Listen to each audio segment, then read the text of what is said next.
Hey guys, happy Monday. Thank you so much for tuning in today and welcome to episode 5. Episode 5, can you believe it?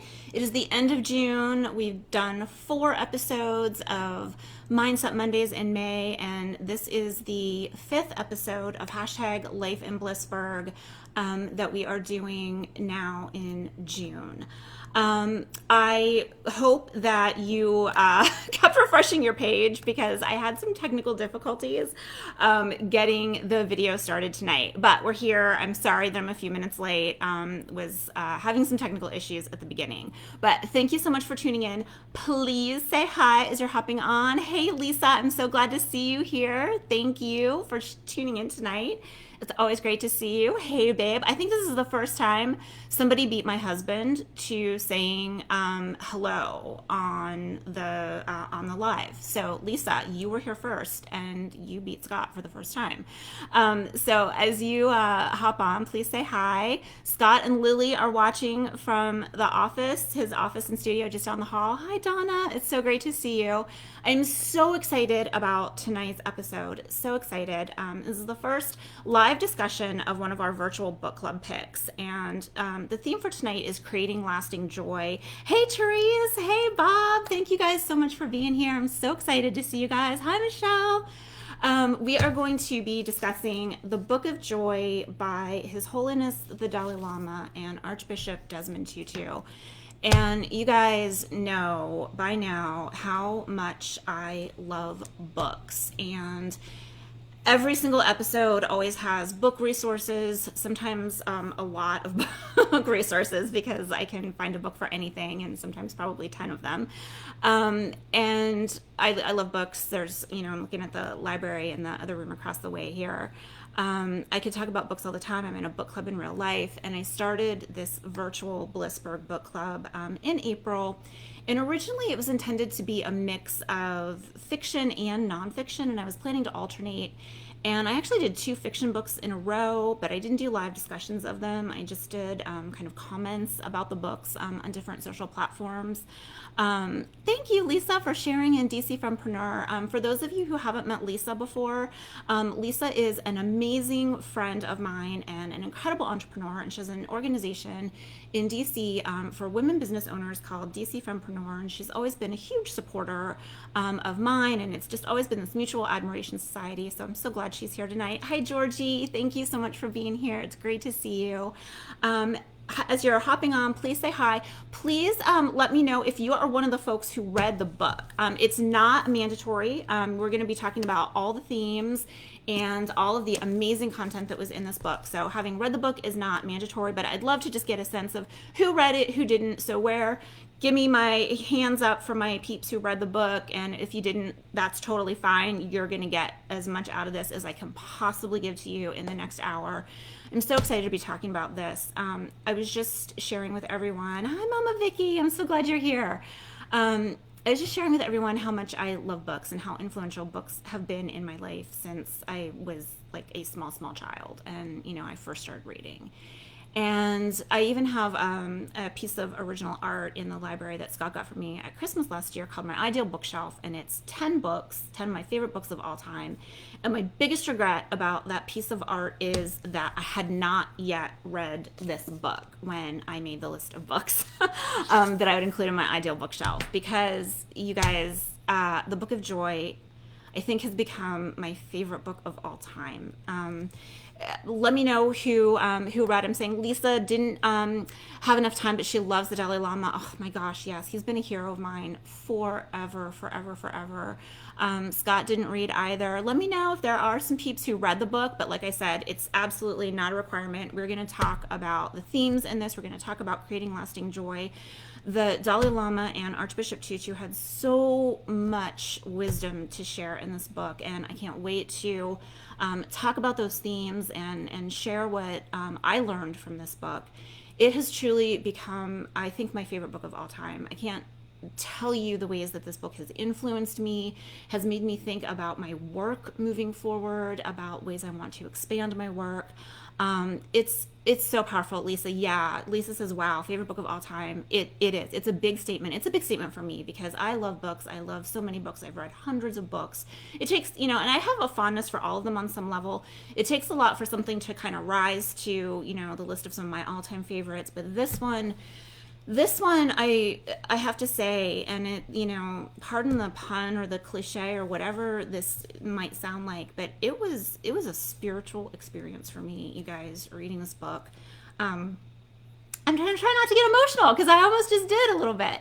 I shed tears when I was reading this book. I shed tears from the incredible wisdom of these two men who have both seen 80 plus years in this world and have so much wisdom and learning to share with us.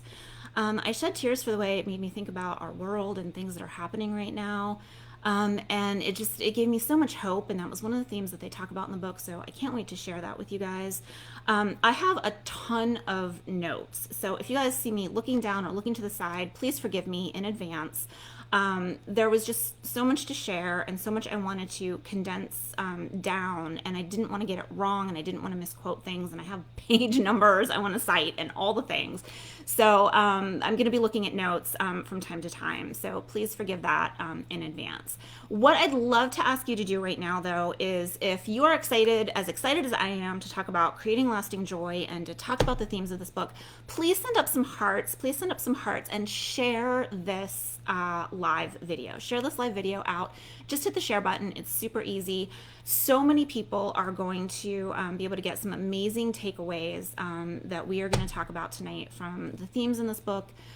We are going to talk about the nature of joy. We are going to talk about what the Dalai Lama and Archbishop Tutu consider some of the obstacles to joy. And then we're going to get to some of the, really fun pillars of joy. There are 8 pillars of joy that they discuss in this book. They also share some practices for joy at the end, and I want to see if anybody has done any of those who read the book. Michelle, thank you so much for sharing. If anybody has read the book and you haven't given me the hands up that you've read it, please let me know. I know Georgie posted somewhere else this week that she's going to start buying copies of this for all of her friends who have birthdays in the coming year. So I know it's been influential for some other people as well. So we're going to talk about the nature of joy, the obstacles to joy, the 8 pillars of joy that are shared in this book. And I'm going to share kind of 4 of my biggest, and I'm calling them soul shakers, some soul shaking moments for me in reading this book. Not necessarily the things that brought me to tears or, but the things that were really like those wow moments for me, those, Oprah calls them aha moments. And I had 4 really big ones that kind of came at different points and kind of collectively. And so I'll talk about those as well. I also want to share some really quick info about the tip jar in the description of tonight's episode. For those of you who have tuned in before, you know that everything that comes in through that tip jar, we take 10% off the top and donate it to a charity, and I will talk a little bit more about the charity later in the evening. But for anyone who is moved to contribute, who has gotten something out of this discussion, thank you so much. I want to thank Georgie, I want to thank Vicky, I want to thank Therese, and I want to thank Donna, who supported the episode last week. You are not only helping us to support charity, but you're supporting my ability to create and deliver this content week after week after week. So thank you so, so much.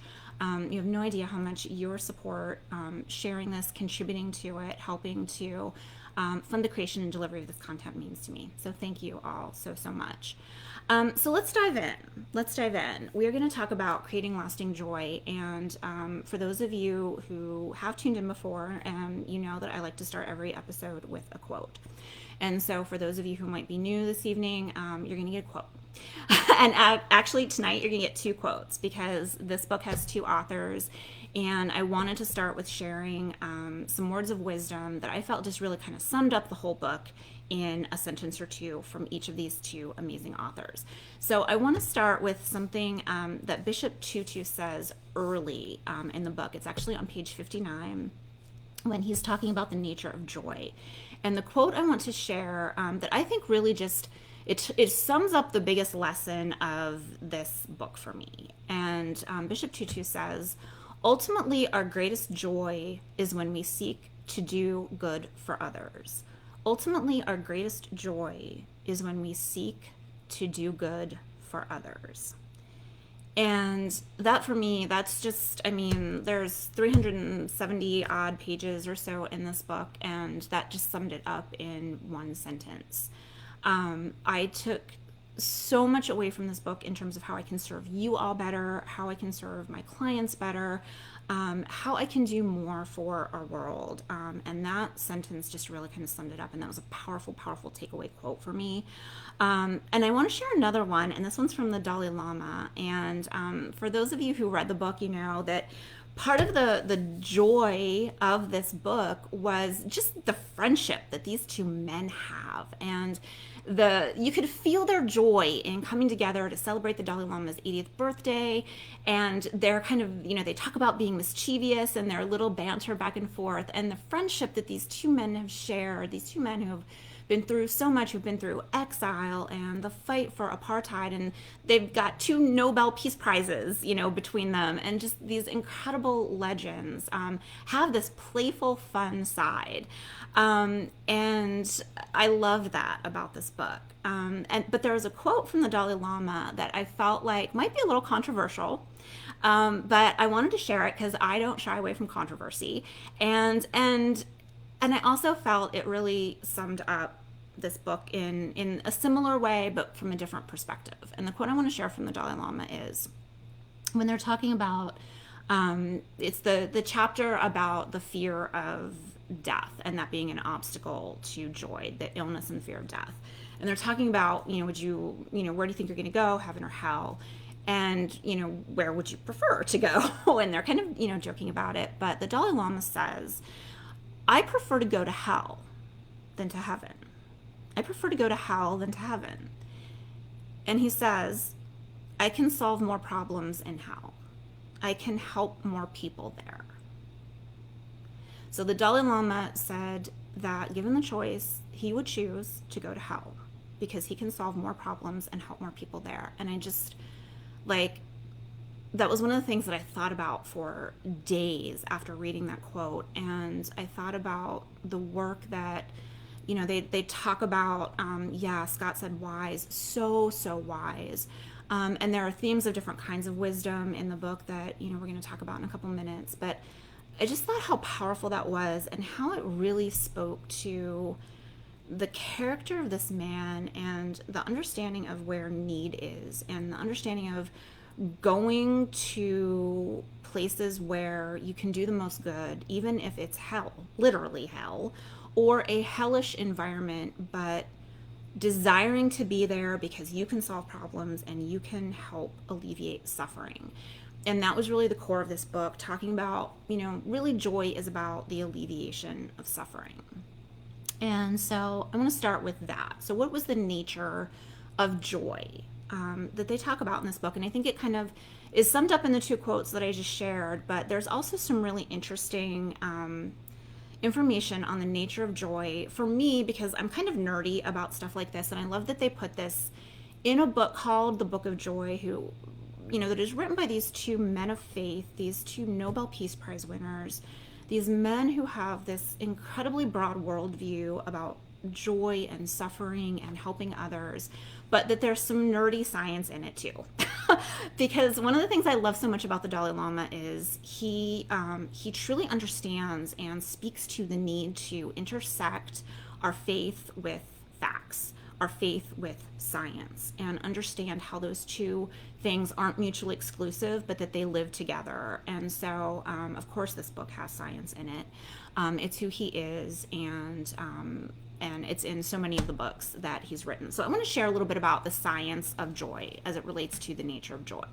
So there are 2 kind of camps that I took notes on from this, and it's from 2 scientists, one who is a psychologist and one who is a neuroscientist. And the psychologist says that she thinks that there are, and the psychologist is Sonia, and I'm going to just murder this last name, but it's Sonia Lyubomirsky, who is a psychologist, and she says that in her research, and she's done, oodles of scientific research on this, there are really three factors that seem to have the greatest influence on our ability to increase our happiness. And Sonia says that those factors are our ability to reframe a situation more positively. So you've heard me talk about this time and time again in other episodes. I call it looking for the blessing or the lesson. That's one of her, from a psychologist, like one of the three factors in our ability to create lasting happiness. Number two is our ability to experience gratitude. Again, we have talked about this so many times. I think in every episode we bring up gratitude. And the third factor that she names, and she's done scientific research on this. This isn't the opinion of, two men of faith. This isn't coming from my training as a life coach. This is like science, research-based science. The third factor that she names is our ability to choose kindness and generosity, our choice to be kind and generous. So there you have it from a psychologist, the factors that lead to our ability to increase our happiness. Now, from a neuroscience perspective, Richard Davidson says that he has found there are 4 independent brain circuits that influence our lasting well-being, and they're all they're interconnected, but they're independent. So they're separate things, but each one is essential to the next. I hope that makes sense. So he says those 4 independent brain circuits are: 1, our ability to maintain positive states and positive emotions. So our ability to keep, positive emotions and happiness, our ability to sort of maintain that state of being. Number 2 is our ability to recover from negative states. So how resilient are we? How quick do we bounce back when the negativity sets in? Number 3, our ability to focus and avoid mind wandering. And number 4, our ability to be generous. So did you see any overlap in those things that are science and research based about creating lasting joy? Both the psychologist and the neuroscientist said our ability to be generous, our ability to focus on doing good for others, as the Dalai Lama and Archbishop Tutu state in their book. So I wanted to share a little bit of that, the background of the science, so that we can see what we're discussing in this book comes from places of faith and having done so much good in the world, but also comes from a place of research-based science. And I think that's important to note. We're not just guessing here. We're not hypothesizing. We're not saying, well, our religion teaches us this, so everybody should follow this. Scientists have also studied this and have come to kind of the same and very similar conclusions. So I wanted to share that little bit of background. I also want to ask you guys, for those of you who read the book or are starting to get some ideas of the themes from the book, how did you define joy? Did your definition of joy shift? Or if you haven't read the book, has your definition of joy shifted over the course of your life? Like, did you used to define joy one way and now you define it a different way? So in the book, they talk about how a lot of people define joy based on sensory experiences, right? Like the pleasures of life, whether it's like, oh my God, I just ate the most incredible meal of my life, or physical pleasure, or, retail, shopping, therapy, or things like that. But the true lasting joy, as we've talked about, comes from wanting to do good for others. So we can have that shift ourselves. Maybe our joy definition has shifted in other ways, but let me know what you guys think. How have you defined joy over the course of your lives? If you feel comfortable sharing, I'd love to read what y'all think. Lisa says her definition of joy is finding purpose. Yeah, I love that, Lisa. And I think that you have found it. You are doing amazing things with your organization, DC Fempreneur. So I would assume you have a great deal of joy in your life, because I think you've really found your purpose in the way that you are working with women entrepreneurs in this region. Scott said, I think as you get older, you get more joy from helping others. Yeah, I think that's true. We've lived our lives, we've had, a lot of those sensory pleasures, right? And now we can kind of focus on doing more, on being there for other people. Our family compositions probably change and, grow over time. So our focus grows more outward, whether it's with our spouses or with our children or with aging parents or whatever the case may be. But yeah, I think there is a definite, shift to helping others. Lisa says, lately Joy has been marrying a kind person. Hard to find the right person to spend life with. Oh, that is so true, Lisa. I don't know if you caught the episode that Scott and I did together last week on Relationship Real Talk, but we had a fun discussion on relationships and how that when we are in a committed relationship, a lot of our emotional well-being comes from our the state of our relationship with our partner. So it's always important to choose well, choose wisely. Vicky says her joy in her younger years is being with friends, going out socially, but now her greatest joy is family. Yeah, it comes with age. So our definitions do shift over time. Bob agrees with Scott in that as, we get older, our joy comes more from helping others. Georgie says Joy has always been giving of herself to others. I think that's beautiful, Georgie. And I know you are also a woman business owner, have been, I believe you're retired now, but have been a woman business owner and have shared, yourself with your clients and other people in your community. George says, Rose, oh, hey guys, I'm so glad you're here. George and Rose, dear, dear friends. Rose finds joy in creating masks for others. Yeah, right? And that's a theme in the book. So, about ways that we can be givers, and I'll get to that later, but one of them is, giving freedom from fear. And that includes being a protector and making, masks and or working in the medical field. Right now, those are ways that we're giving of ourselves by helping to protect others and keep others safe. So I love that, George. Thank you for sharing that. And Rose, thank you for doing that. I love that. Therese says, over the time of her life, yes, for her, lasting joy has changed. Changed from more personal joy to finding joy helping others, helping those less fortunate. And Donna, thank you for your kind words about last week's Relationship Real Talk discussion. So yeah, it seems like a lot of us are kind of already in that place of, we're getting joy from doing things for other people. And for me, that's always been a focus of my work. Even before I was a life coach, I, was in the nonprofit field, and even when I was in the for-profit field, the kinds of work I chose to do were around being able to have some kind of impact in the community and in people's lives.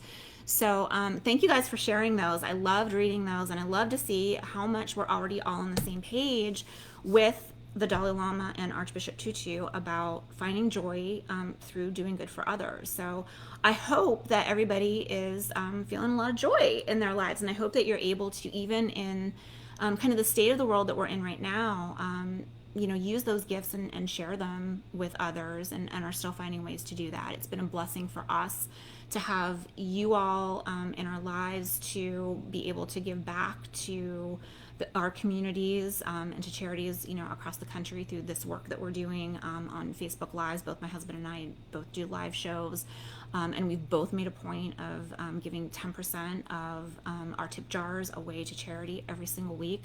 It's been really meaningful for us. So I also want to dive in and talk about some of the themes that these authors discuss in the book. So first, I want to talk about the obstacles to joy. So before they talked about what they consider the 8 pillars of joy, they talked about what they think kind of holds us back in some ways, the places where we get hung up. And a lot of it stems from, surprise, surprise, too much focus on ourselves. That kind of the root of all suffering. We're going to go through 8 different obstacles to joy that they talk about in the book.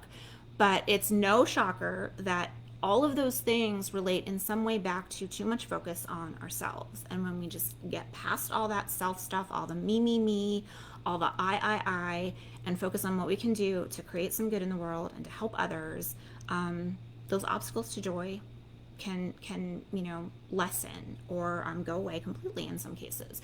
Lisa says, gosh, we sure do need more joy in our lives right now. Yeah, Lisa, I hear you. And it was one of the things that I wanted to do in creating the series, was serve an audience by bringing joy. It's why I'm here. It's why I show up. It's why you guys show up every week. So we can create this community. We can build this community. We can share our joys and struggles and our lessons learned and all the things, and talk about different themes and topics every week, and bring some joy. So thank you guys for being a part of that. For me, it's really meaningful. So let's dive into what they have talked about as the obstacles to joy. And here's where I'm going to grab my notes again, because I want to get these right. I'm not going to spend a ton of time on a lot of these, but I'm going to read through the list and then talk about a couple in a little bit more depth.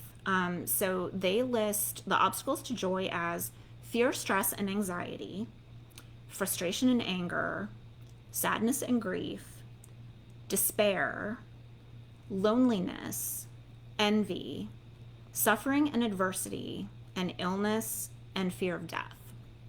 And so they kind of group those things together, and it turns out to be like 8 different, chapters of the book altogether. For me, the ones that resonated most for me, where I get hung up a lot, were despair over world turmoil, and suffering and adversity. When I tend to feel like I'm focusing a little bit too much on myself and like what I'm going through and where my struggles are, I recognize I get hung up in those places. Where do you guys get hung up? What is your thief of joy? We're going to dive into a couple of these in a little bit more depth. Let me know if any of these resonate with you. For me, again, it was the despair over world events and suffering and adversity, getting too much caught up in my own struggles and challenges. So share with me if you feel brave, and want to share, like, what are some of your obstacles to joy? Where do you guys get hung up and stuck sometimes? They talk about fear, stress, and anxiety, and that's one chapter. And they talk about building stress resilience and helping us overcome that fear, stress, and anxiety. They talk about a shift from threat stress to challenge stress, and seeing things in our lives, when we experience fear, seeing the thing that we are fearing, seeing the thing that's causing us stress, seeing the thing that, like Scott just said, politics. Yeah, I think politics is causing us all a lot of fear, stress, and anxiety, a lot of suffering and adversity, right? So when those things happen, shifting our mindset, right? A lot of what we talk about, what we learn in the book, is about reframing. And it's something that I talk about a lot with my clients and have talked about in past episodes. But reframing experiences, the blessing of the lesson, and reframing, a set of circumstances. And here they talk about shifting your mindset from threat stress to challenge stress. So not seeing something as a threat, but seeing it as a challenge that you can actually overcome. Downshifting, taking time for prayer and reflection, can help to offset those things. And ultimately, they say, we need to stop looking at other people as separate. Another underlying theme of the Book of Joy is we are all one human family, y'all. We are all one human family. And until we all get on board with that idea and start seeing each other that way, it's never going to be 100% the world that it could be, right? The world that it could be. And that's what ultimately, this book is about, is giving us some tools and ideas and ways that we might be able to, take some of the stuff out into the world, out into our lives, and start creating the world as, as maybe it should be, helping to shift those little changes here and there. Georgie says worry steals her joy. Michelle, stress and anxiety. These things are all thieves of joy, right? They also talk about frustration and anger. On page 102, I love this quote: fear leads to frustration, and frustration leads to anger. So they draw this very clear, connect the dots from fear to anger. And they talk about how a healthy mind is a calm mind, but an angry mind is the opposite of that. And so joy comes from calmness, from inner peace. And so how can we get over our frustrations and anger? And they talk about our physical condition being really relevant here. And for me, that really resonated because I talk about the 4 pillars of wellness. For those of you who were part of the Mindset Mondays back in May, we talked about mental, emotional, physical, and spiritual wellness, and how those things are unique and distinct, but all interconnected. And here, the Dalai Lama and Bishop Tutu draw a distinct connection to our physical well-being and our emotional well-being and our mental well-being. That if we're tired, if we're not nourished well, if we're hungry, the expression hangry, right? So all of those disturbances in our physical condition can lead to emotional disturbances as well. They talk about sadness and grief. And I know a lot of us who are here and who are going to be watching have experienced loss and sadness and grief in our lives. And it's really how we respond to that loss that determines our resilience and our ability to move forward, and how we process that grief in healthy or unhealthy ways. And they share, again, that focus not being on ourselves, not thinking, oh, how am I ever going to get over this? How am I going to get past this loss? What am I going to do without this person? But the strong love that we have for somebody that we lose, if we focus on that person, that helps us process and bounce back from a grief period in a more healthy way.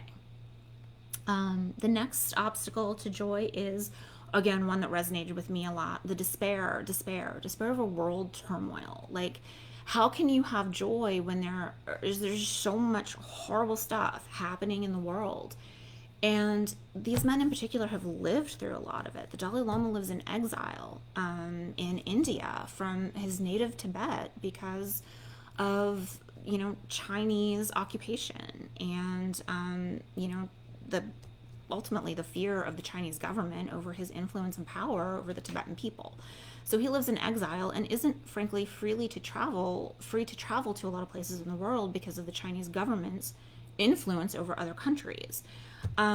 So, he at the same time has experienced all of this suffering, a lot of these obstacles to joy, and is clearly one of the most joyful people, has won the Nobel Peace Prize, feels, actual, empathy and sympathy for the people who have caused him to be in exile. Same with Archbishop Tutu. He fought for years and years and years against apartheid in South Africa. Saw people brutalized and killed in a horrible period of South Africa's history, and fought through that despair, and has some wonderful words of wisdom about how to create joy from those kinds of experiences to share. Therese says, loss is a big one. We need to find ways to honor the memory. Yeah, absolutely. And it goes back to that focusing on the other person and not ourselves, finding ways to honor them and not make it be about us is a really helpful way to process grief and honoring their life. Thank you for sharing that, Therese. Yeah, that's really important. And so when it comes to despair over world turmoil, again, I apologize for reading my notes, but I want to get these things right. And I do want to share some page numbers for people who bought the book or maybe haven't finished reading it yet. On page 115, Archbishop Tutu says, one of the most profound things, again, he's, succinct and to the point, and it's just so powerful what this man can convey in a few words. But how do we get past our despair over things that are happening in the world? And he's asked this question, and Archbishop Tutu says, show your humanity. You show your humanity. What can you do to help to make change? You start where you are, and you do what you can where you are. You just be human and do what you can. It doesn't have to be a grand, big, plan. It's just starting with what you have, where you are, being human, showing your humanity, and doing what you can. And I found that to be really powerful because we'll talk a little bit later about the pillars of joy. And one of them is generosity and giving. And they share some interesting thoughts on ways that we can all be givers in our lives. And so I love that, with just starting where we are and doing what we can where we are and showing our humanity. And they also, the book isn't just about living life through rose-colored glasses and just being resilient and having a mindset of, hope and things will get better, and feeling gratitude and, empathy for people who are doing, atrocious things. They recognize the setbacks. They recognize that there will be strife. But the beautiful thing about this book is that, it's about not denying the reality. We don't deny the reality. We acknowledge the reality, and we do what we can to make a better world moving forward.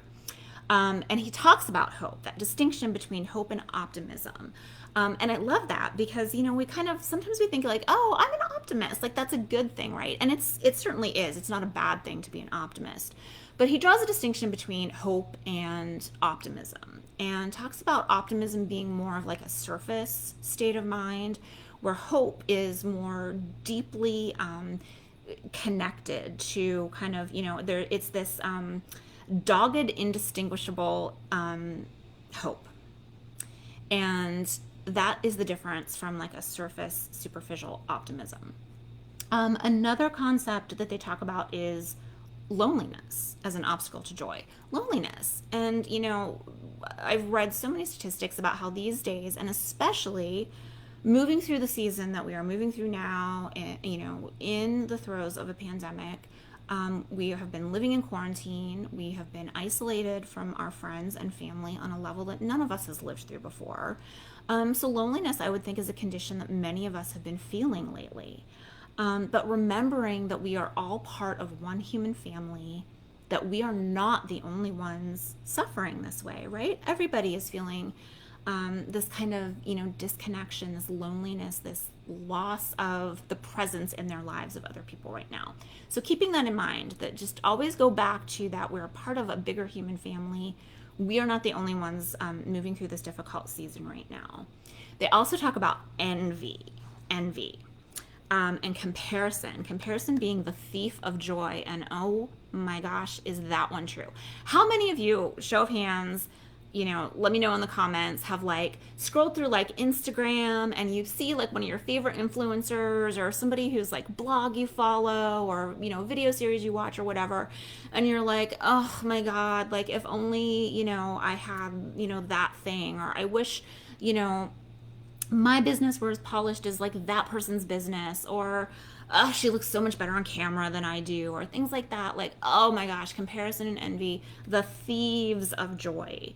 And they talk about this cycle of envy, right? They talk about envy toward the above. So we envy those that we think are kind of a level above us, right? Like those things I just talked about, right? Like the Instagrammers, the, picture perfect lives on Instagram. We envy that.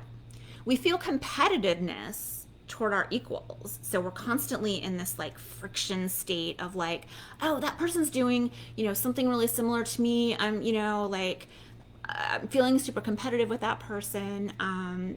That's another form of envy. And then also they talk about contempt for the lower. So that's something that I think, is really problematic in our world today, that need to define somebody as lesser than to make ourselves feel better. I see that as a huge problem in the world. And I love that they call that out in this book, a contempt toward the lower, because it doesn't really make us better if, we feel that somebody is lesser than us or whatever those thoughts are, right? It doesn't actually elevate us in any way. And so those are all different forms of envy, all equally harmful. They also then talk about the suffering and adversity, which is another obstacle to joy that I found really resonant for me. And what they say here is that adversities can turn into good opportunities. And again, for me, that goes back to, is it a blessing or is it a lesson? Adversities can turn into good opportunities and shine a light on the positive. So going through adversity, right? And they talk about, again, like this concept of, not ignoring the reality, right? But accepting what is, accepting the reality, but trying to move through it, right? It's hard, right? If you wake up in the morning and you're the person that doesn't have a job, or you wake up in the morning and you're the person that's worried about how you're going to put food on the table for your family. Like, it's easy for those of us coming from places of privilege and more material abundance to say it's a mindset issue. But it is helpful even in the moment of struggle. And y'all, I have been there too. And it is more helpful than anything in those moments of struggle to recognize you're not alone in it. You're not alone in it. You have to reframe it. I've been able to reframe it because I've been there. I've walked through those seasons of adversity and difficulty. And walking through some of those seasons is exactly what has brought me here. what has brought me here at this moment in time doing this series for y'all has been walking through my own seasons of adversity and using the lessons that I was taught in my training to help myself through those things, and wanting to help other people who are walking through difficult seasons by sharing what I've learned. The final obstacle to joy that they talk about is illness and fear of death. Illness and fear of death. And I think, that's probably something that resonates with all of us, right? We are all like, worried about getting sick, especially right now with the pandemic. And that fear of death, right? Like if there's someone that we know and love who's sick, like that fear. And really just, again, that realization that we're not the only ones who are going to go through this. Everyone is going to, eventually we're all in a mortal coil, right, on this earth. So it's just a reminder to live more fully while we are here. As Lisa, I loved what Lisa said earlier about joy being about finding your purpose. So find our purpose, live the heck out of this life that we have, y'all, because again, we're all in a mortal coil here eventually. So moving through those obstacles to joy, on the other side of that, they talk about the 8 pillars of joy. So these are the good things, right? So we talked about all the really hard things, the stuff that we get hung up on, the things that make it hard to be happy and joyful. On the other side of that are the pillars of joy. I'm going to talk about a couple of these in a little bit more depth, but I'm going to read through the whole list again. There's 8 pillars of joy that they talk about in the book. And they divvy them up 4 and 4. They talk about 4 pillars related to the mind and 4 pillars related to the heart. So the 4 pillars of the mind are perspective, humility, humor, and acceptance. Perspective, humility, humor, and acceptance. Those are the 4 pillars of joy as they relate to the mind. The 4 pillars of joy as they relate to the heart are forgiveness, gratitude. We saw that one coming, right? Compassion, and one that we also have talked about so much already in this episode, generosity. So the 4 pillars of the heart: forgiveness, gratitude, compassion, and generosity. If any of those, which ones of those resonate with you all the most? I know for me, it's gratitude. We talk about gratitude every single episode. We talk about compassion, doing good for others, and generosity. And they talk about, generosity kind of flowing hand in hand from compassion. And we'll talk about those two in a little bit more depth in a minute. Lisa's saying now she thinks she wants to read this book. Yeah, Lisa, I'm going to be recommending this, the Book of Joy, to every person I meet and talk to. One of them, I think probably the most influential book I have ever read and inspirational. Patience should be a pillar. Ooh, that's an interesting, I love that. So do we think they left anything out? Gratitude for sure. Teresa's gratitude. Lisa says she also needs to find more that brings her joy than candy. Yeah, I know. Me too, right? Chocolate. Wine. Wine. I'm not seeing wine on this list. Oh, that was one of those sensory pleasures, right? So yeah, the things that they're telling us to get away from. So let's talk about a couple of these in a little bit more depth. So perspective, they say, Scott is a big fan of patience, y'all. In fact, last week when we did our Relationship Real Talk episode, one of the ingredients for our relationship bliss was patience, and he talked about that one at more length because it was one that really resonated with him. George says humor is the best medicine. Yes, and that is one, you guys, if you haven't read this book, I can't recommend it enough. There's so much laughter and joy and energy. This book isn't just all like these two cerebral men of faith and like solemnity sitting down, in these really serious settings and talking about, world problems. Like, oh my God, they like make fun of each other. They laugh the whole way through this book. Like they literally, you can feel the joy from these conversations. And the author that they work with, Douglas Abrams, does a beautiful job of recording the conversations and setting the stage for us and just seeing how these two interact with each other. And it's just such a beautiful friendship. And again, just feeling that joy. Georgie says humility, compassion, and gratitude. Yeah, I agree, Georgie. So let's talk about these. So the four pillars of joy as it relates to the mind, they talk about perspective. So stepping back, seeing the bigger picture, right? Again, it's getting out of our own heads, making it about more than our limited perspective, our limited worldview, and seeing the world for the bigger picture that it is. They actually have a name for it. Archbishop Tutu calls it perspectival myopia. Perspectival myopia. And for those of you who have eyesight conditions, myopia is nearsightedness. And I know this because I have it. And so I have to wear glasses to watch movies and drive and all the things. So myopia is when you're nearsighted. And perspectival myopia, in this context of joy and perspective and looking back and seeing a bigger picture, means that, you know, we can't be so nearsighted. We can't just look at like what's right in front of us and worry about ourselves. We have to look at the bigger world. We have to remember that we are all part of this human family. And that's a beautiful pillar of joy that they talk about.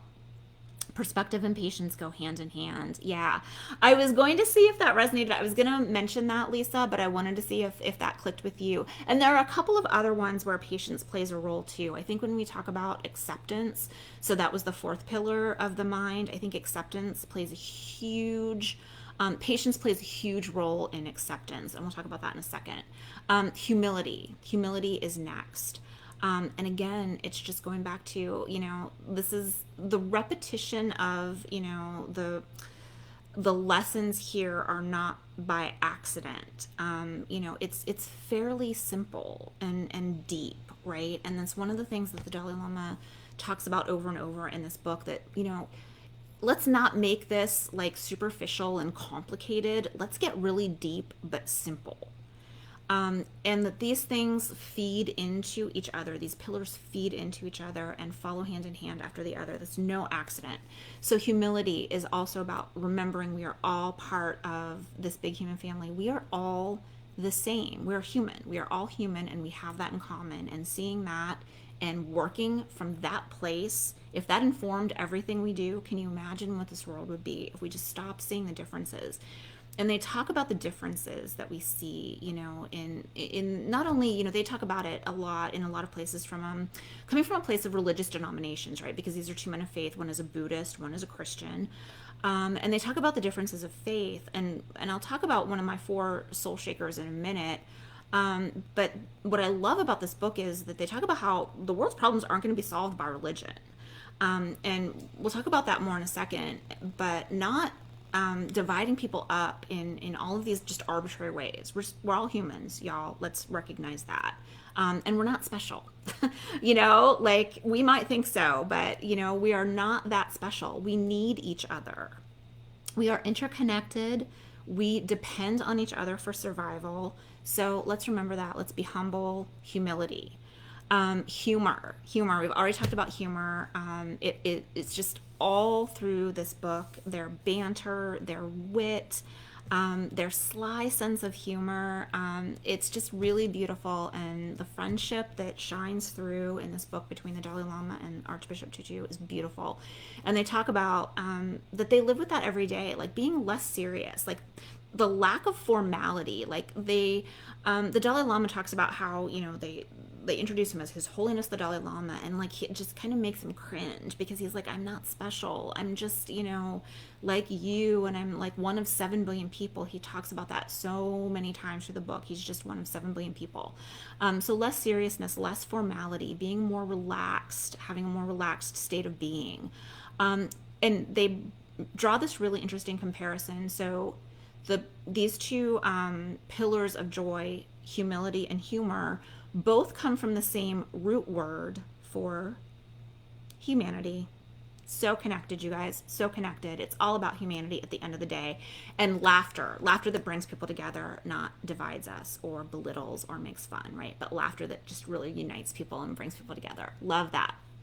And then the fourth pillar of joy from the mind is acceptance. And this is the other one where I said I think patience comes into play, right? And they sum this up beautifully with two simple statements. Why be unhappy about something if it can be remedied? Why be unhappy about something if it can be remedied? And what is the use of being unhappy if it can't be remedied? What can you do about it? So, acceptance. And it's not about resignation or defeat, but it's about accepting the reality of what is so you can move through it. They tell us that we can't be successful by denying what exists. So you have to accept the reality of a situation and then you move through it. You can't put your blinders on and say, this isn't really happening. This isn't really this bad. I can't, draw a current event line or anything right now. But, the pandemic might be one thing that comes to mind there. Like, there are a lot of people who literally just ignored it and said it's not as bad as it is, like it's just the flu, right?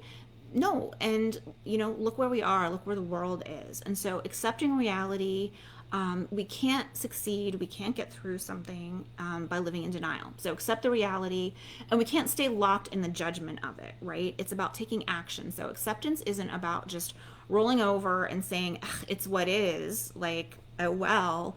It's about not getting locked in that permanent judgment and being able to do something about it and move forward. The 4 pillars of joy as they relate to the heart: forgiveness, gratitude, compassion, and generosity. So let's start with forgiveness. It's really about the cycle of compassion for suffering, right? And one of the things that I found so challenging to connect with, I think, in this book was when they talk about compassion for people who do horrible things. Because I think we all have this, kind of response that, like, it's hard for me. It's hard for me to feel compassion for, somebody who's doing awful things in the world, right? But they draw this beautiful line, and it's all about a cycle of suffering. So people who are doing horrible things are actually creating suffering for themselves because, depending on what your faith is, right? If you're a Christian, or Buddhist even, there's a version of hell, right? And the Dalai Lama I shared that quote at the beginning where he said he'd rather go there because you can help more people. There's actual problems that can be solved there. So even the people who are doing horrible things are suffering, and they're most likely doing horrible things because they're suffering in some way. So having compassion for that, recognizing that it's a cycle. Gratitude. This is one that we talk about every single week here, y'all. This is one that, people have mentioned time and time again. Georgie says forgiveness is freeing. Yes, it is. And it's not a quote that came from this book, but there's a great quote that, it's forgiveness isn't about, forgetting. It's not about necessarily the other person. It's about not locking yourself in this room of anger, right? And that's exactly what Georgie said. Forgiveness is freeing. So it's releasing ourselves from a place of anger and hurt and grudges, right? And one of the things they do talk about in this book is how grudges actually perpetuate stress and fear and anxiety. And so letting go of that actually calms the mind and helps us get into a more joyful state. So yeah, Georgie, thank you for sharing that. Super relevant. So gratitude. Gratitude is one that we talk about every single week. It is one of the biggest pillars of joy. And I love the way they actually talk about it in this book. They talk about experiencing gratitude, which is different from just expressing it, right? So we can say, thank you for doing that, just out of like a rote, like it's just a reflex, right? Like somebody does something, somebody hands you something, you say thank you. Or that somebody does something for you and you say thank you. But what is the actual experience of gratitude? Did we actually pause for a minute? Did we actually, think about the meaning in that action or the meaning in those words, and let gratitude be an experience and not just an expression? And I love that differential, right? It's about being mindful in our gratitude in a way that just goes a little bit deeper than a thanks, and really experiencing it. So I love that. Compassion. Again, abandoning our self-centered thinking, focusing on others, our concern for the suffering of others. The more we think about ourselves, they say the more we actually suffer. So having compassion for other persons helps us experience more joy. It's, again, a cycle. They say the person who lacks compassion and only thinks about control actually lives in fear.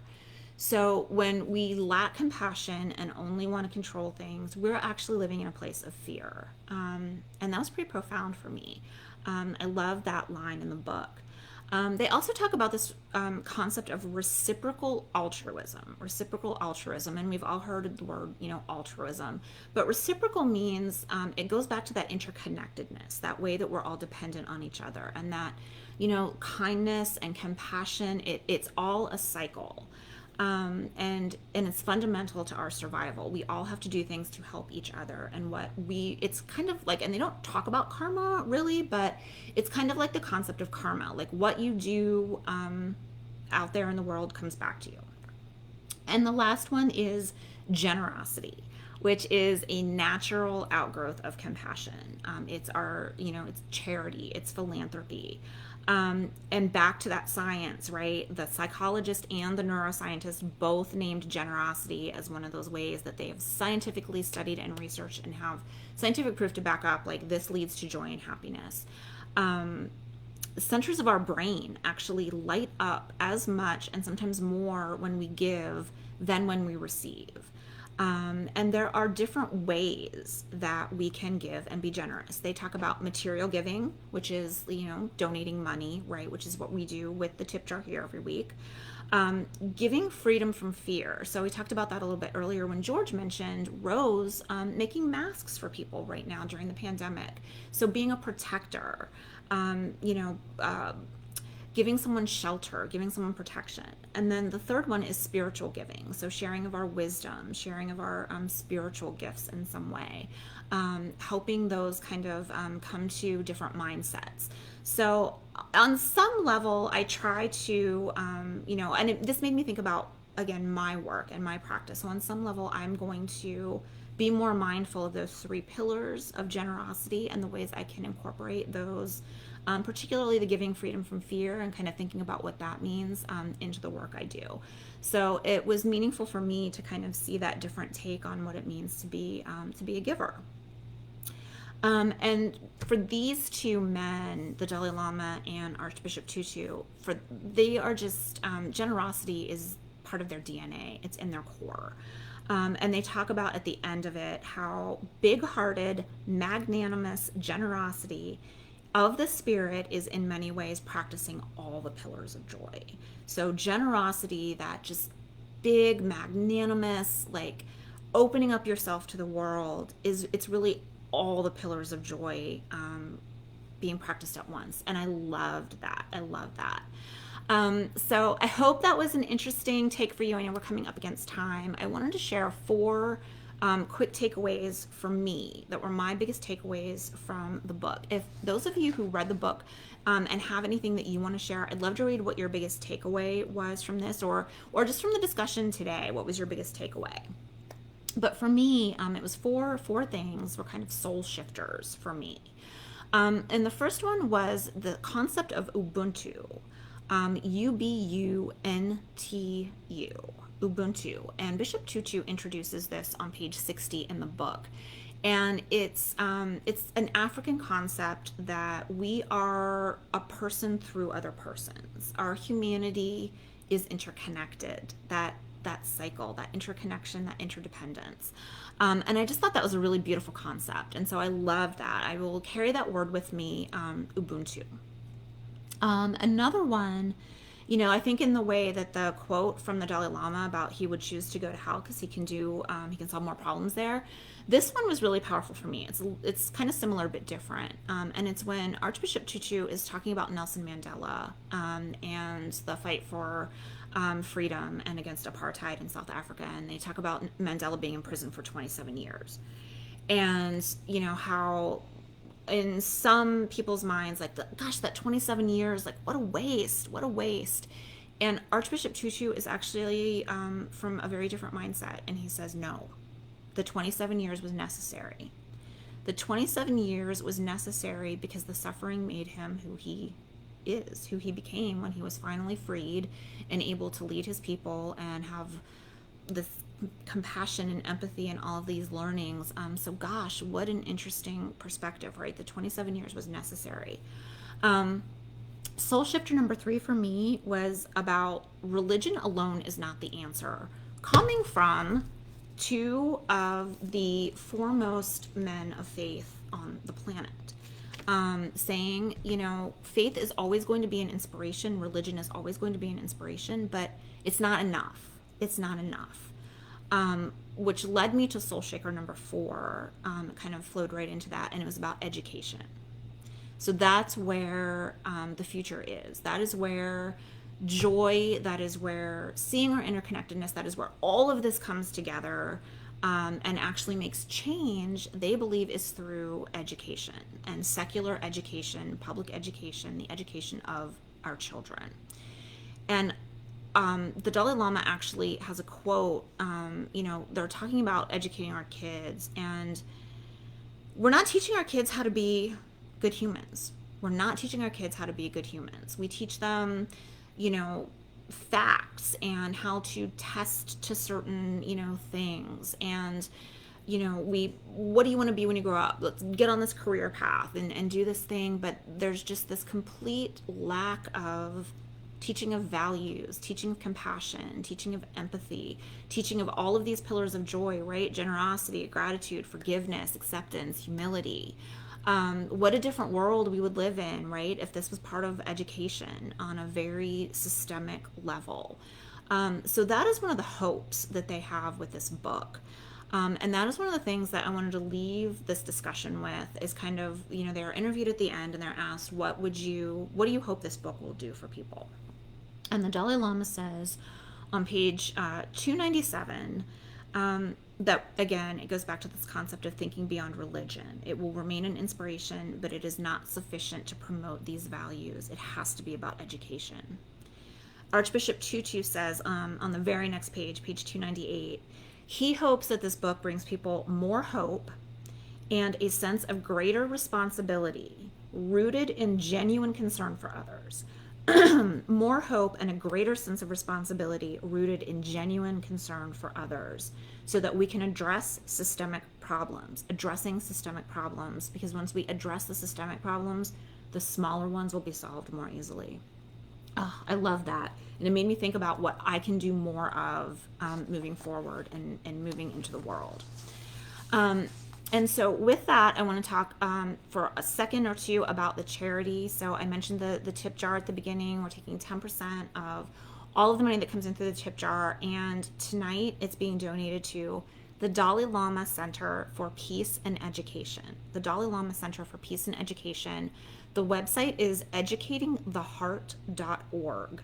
And it's actually a Canadian-based organization, but they have this beautiful website that is full of resources for families, for educators, all geared toward this goal of educating our children and raising up a generation that is going to be more rooted in these things than we were when we were kids, most likely. And so I love that. So 10% this week goes to the Dalai Lama Center for Peace and Education, educatingtheheart.org. I want to share a couple of resources as well. I always share some resources. One is a related website to the Dalai Lama Center. It's called Heart Mind Online.